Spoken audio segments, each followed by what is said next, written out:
আজ দিনটা বুধবার। মঙ্গলবারে ওই বিকালের দিকে একটু ঝড় বৃষ্টি মতন হয়েছিল। এখন আবহাওয়ার কোনো ঠিক নেই, আবহাওয়া চেঞ্জ হচ্ছে না যাত্রাপালা হচ্ছে বোঝাই মুশকিল। শীত যেতে চাইছে না, গ্রীষ্ম আসার জন্য ঠেলাঠেলি করছে। আর কাল বিকালে তো বর্ষা এসে একটু থের দিয়েই বেরিয়ে গেল।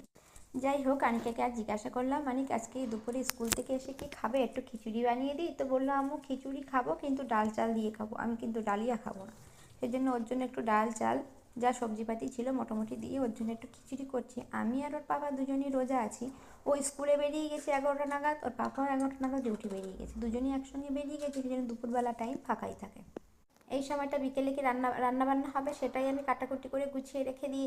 ঘরটারগুলো ঝাড়ঝুড় দিয়ে মুছে রেখে দিই, যেন সন্ধ্যের পরে আমাকে যেন আর কোনো কাজ না করতে হয়। এখানে সব থেকে বড় সমস্যা, কারেন্ট থাকে না। সেই জন্য পাম্পে জল ওঠে না। যদি বা কারেন্ট আছে তো একেবারে লো ভোল্টেজ, সেই ভোল্টেজটা দিয়ে জল পাম্পে ওঠে না। এই জন্য জলের একটা সমস্যা আছে।